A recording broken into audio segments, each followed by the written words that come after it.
Hey besties, welcome back to I Don't Know About You. I'm your host, Jessie Fleck, and this is the podcast where we wrestle with life, faith, and well, everything in between. In this episode, I want us to take a good look at the fine line I see between Christian accountability and judgment. We all know that holding each other accountable is important, but it's not always easy to navigate, is it? How do we approach it without coming across all judgy and pushy? How do we build trust and create an atmosphere of grace and love and openness?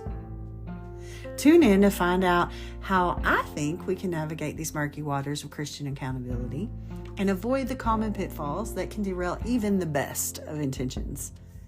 So if you're like me, grab your cup of coffee, or if you're driving, keep your eyes on the road, and let's wrestle with this topic together, shall we?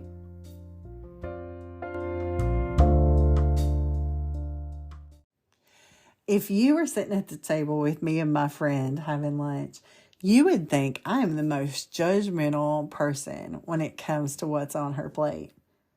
What you don't know is that my friend and I are on the ketogenic lifestyle together. She's asked me to be her keto coach and to help her navigate this because she's on insulin and wants to get off of that as a diabetic. And it helps to keep her insulin regulated. And I do it because I have polycystic ovarian syndrome, which also means I have insulin resistance.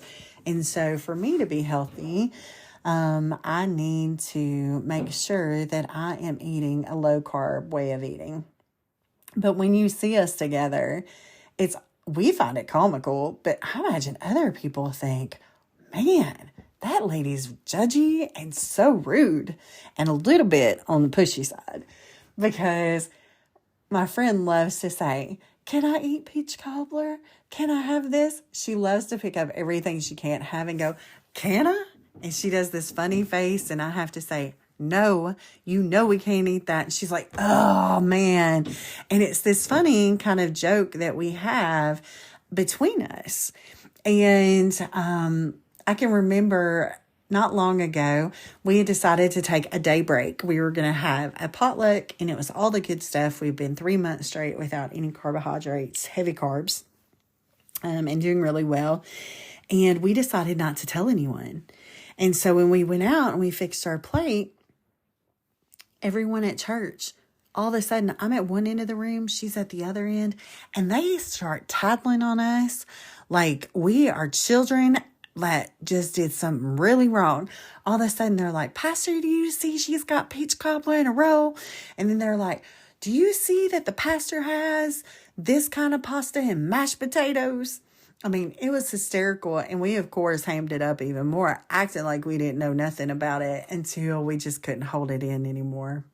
We send each other cute little memes of gremlins without carbohydrates, and we joke about it because it is just life for us. And because it's life for us, you can either be humdrum about it, or you can laugh and have some joy and live the lifestyle.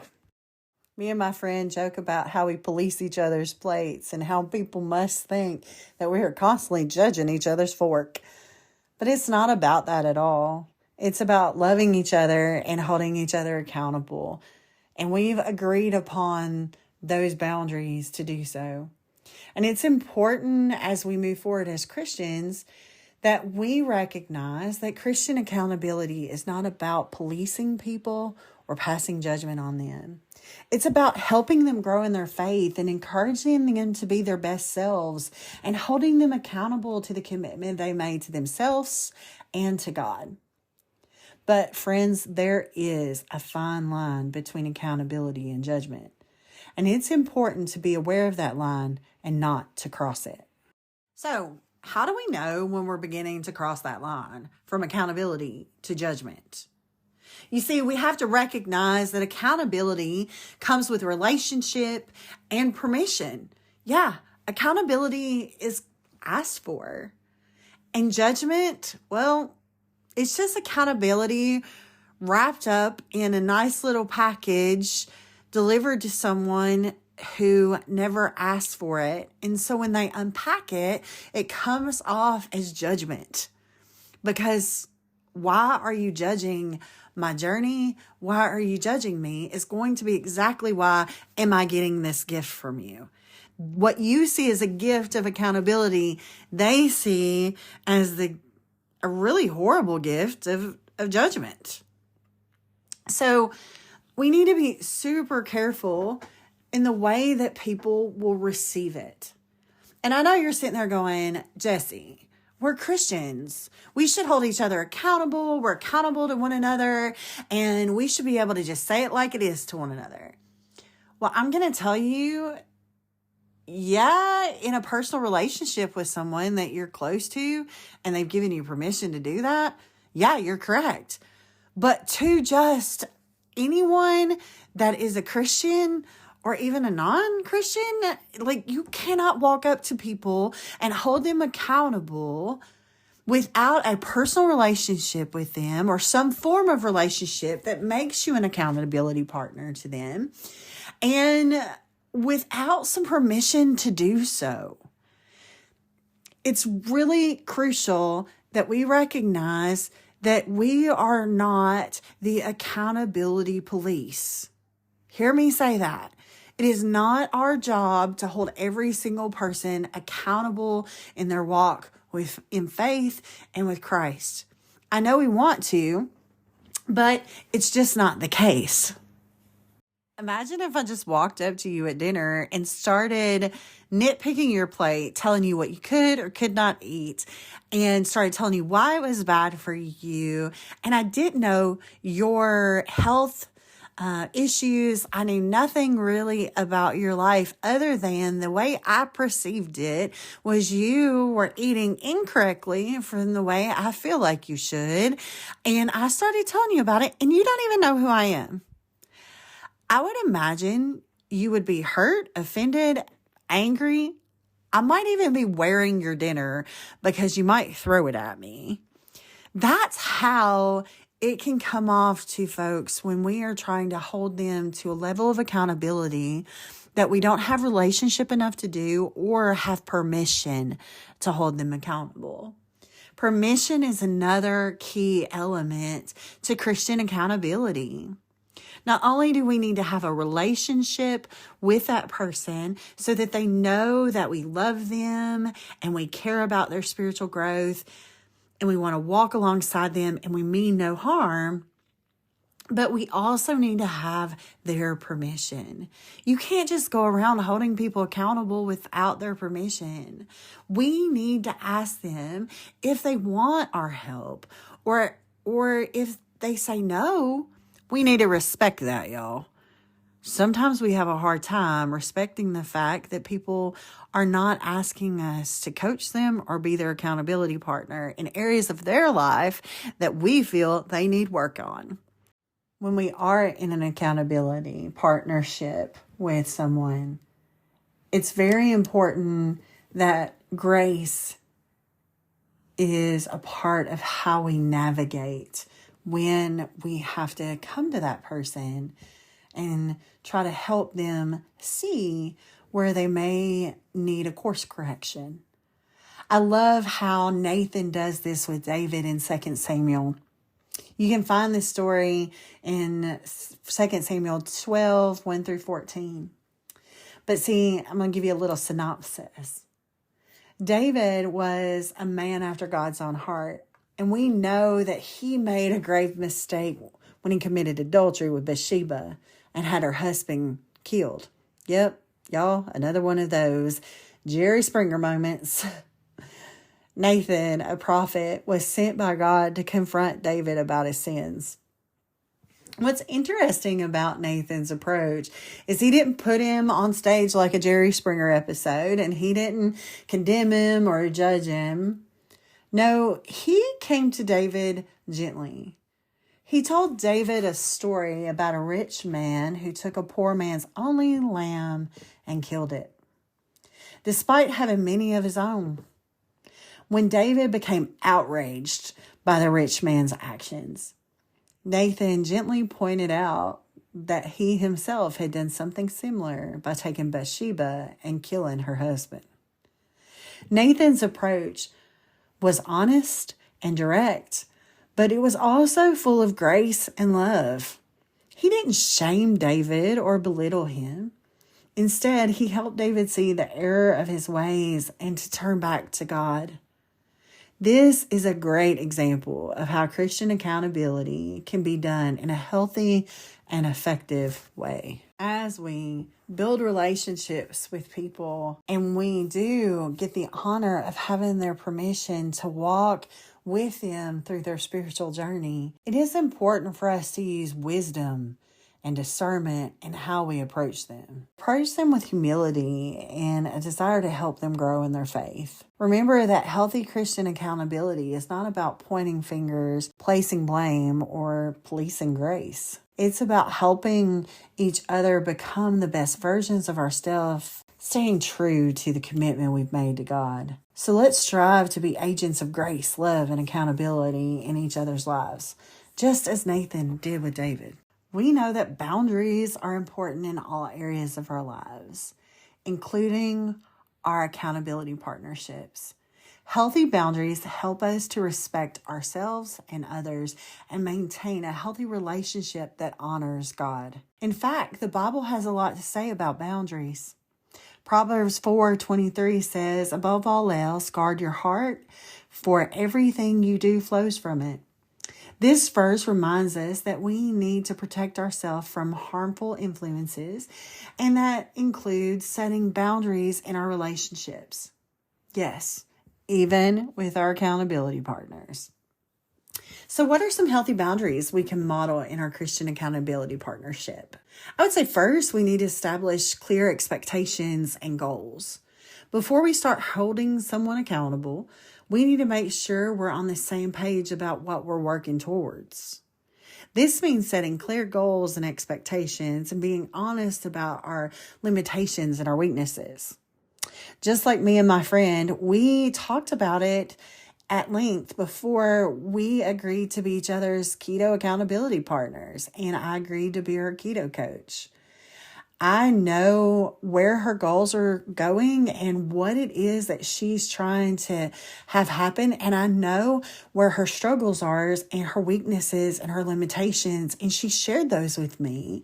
And so I do my best to stay within those boundaries. And we also know how to communicate when things are not going well. Secondly, and I believe most importantly, is to be an active listener, to practice the ministry of presence. I know, hear me out.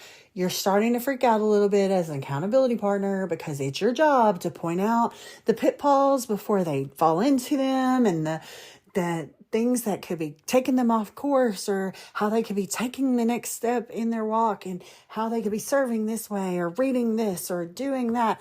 Whoa, pump your brakes.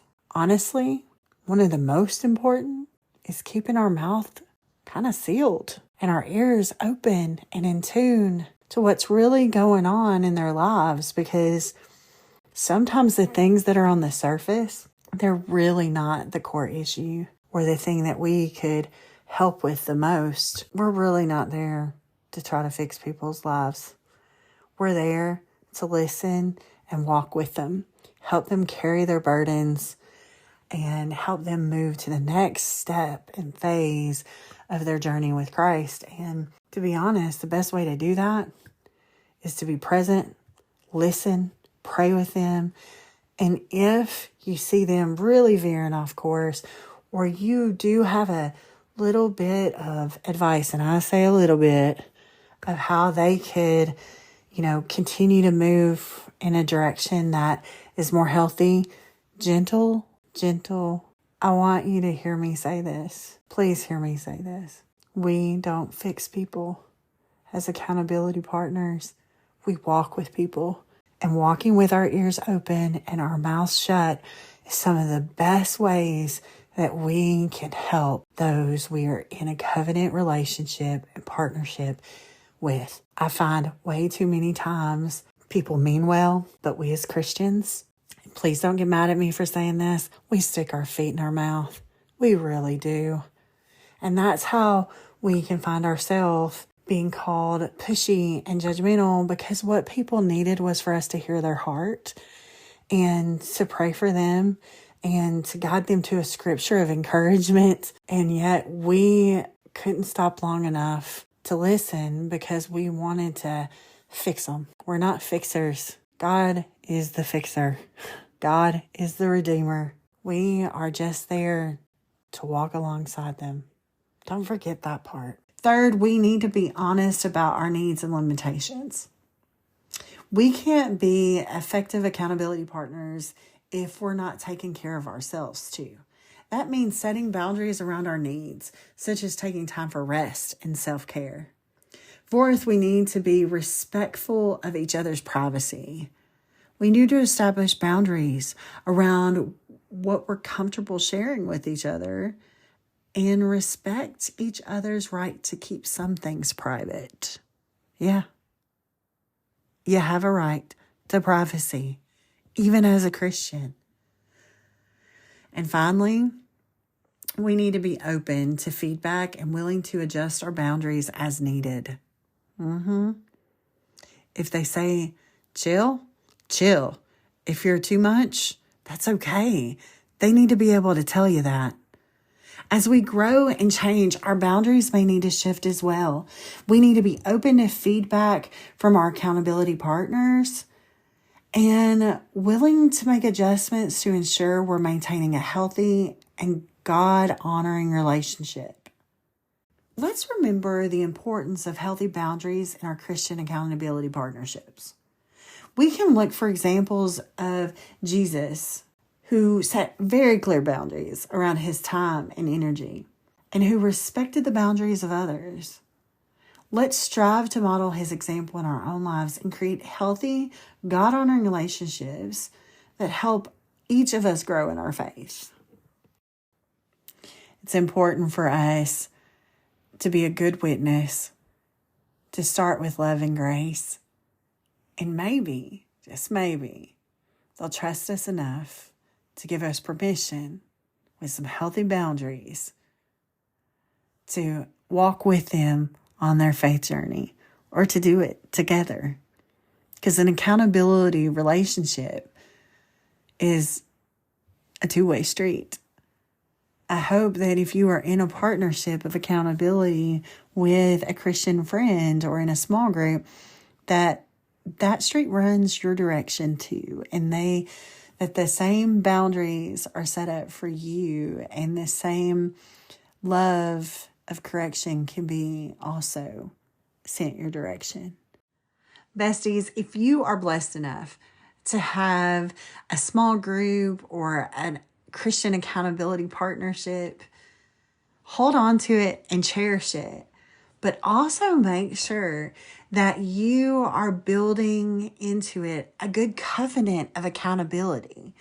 A covenant is something that's modeled for us in the scriptures. You see, in the Bible, covenants were used to establish relationships and agreements between God and his people, as well as between individuals.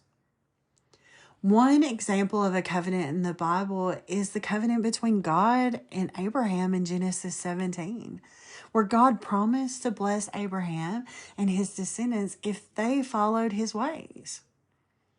Building a covenant for Christian accountability partnership or partnerships is a way of establishing a clear set of expectations and commitments between you and your accountability partner or partners, in a way that it holds each other accountable to this commitment that you've made, and it ensures that you're all on the same page, because that is where strife comes. That's where issues will flare up, is when everyone is not on the same page.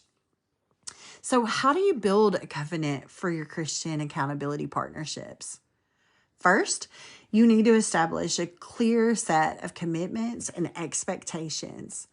What do you want to achieve through your accountability partnership is a question you should ask, along with what areas of your life do you want to focus on?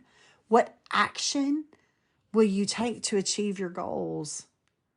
Once you are set and have a clear set of commitments and expectations, you can establish a covenant that outlines these commitments and expectations in detail. These covenants can be a written document that you both sign, or it can be a verbal agreement that you both commit to.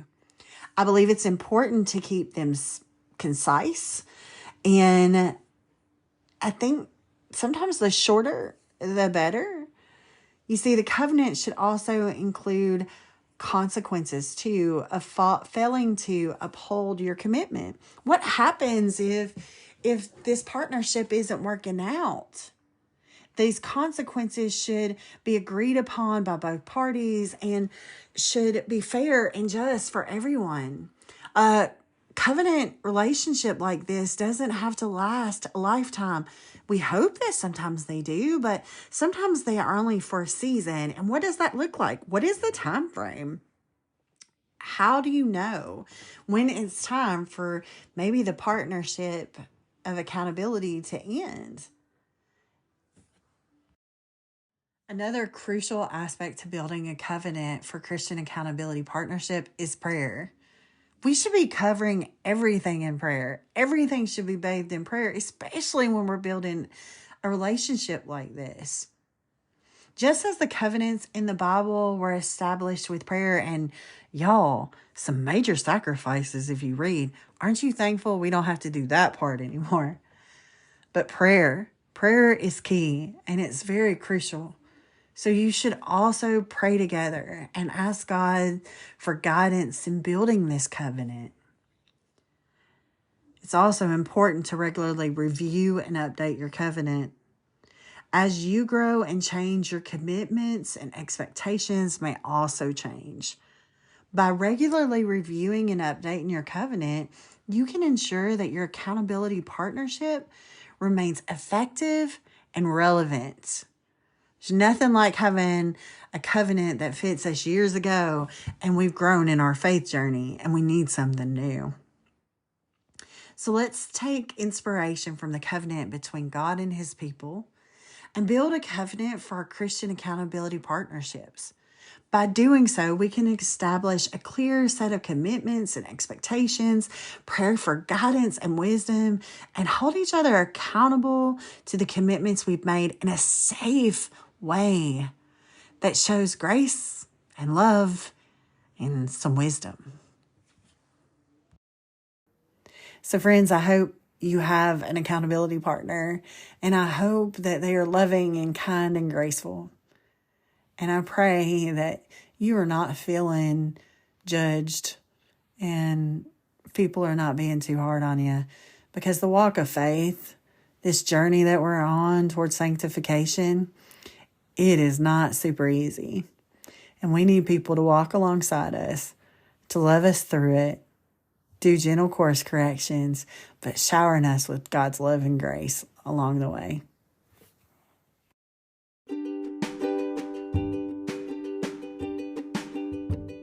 Well, besties, that's all for today's episode of Walking the Fine Line of Christian Accountability. I hope that you've learned something new and valuable about how to hold yourself and others accountable in a way that honors God and promotes spiritual growth. Remember, accountability is about relationships, permission, and grace. It's about building each other up and helping each other become the best versions of ourselves in Christ. And with healthy boundaries and a covenant in place, we can strengthen our accountability partnerships and walk confidently in our faith as we journey together. So let's take a cue from another one of my favorite people in the Bible and their covenant together of Naomi and Ruth. They in the Bible made a commitment to support and care for each other no matter what. Let's make a covenant with our accountability partners to encourage each other, challenge each other, and hold each other accountable in love. Thank you for tuning in to this episode, and I hope that you will join us next time. So stay blessed and keep walking in faith.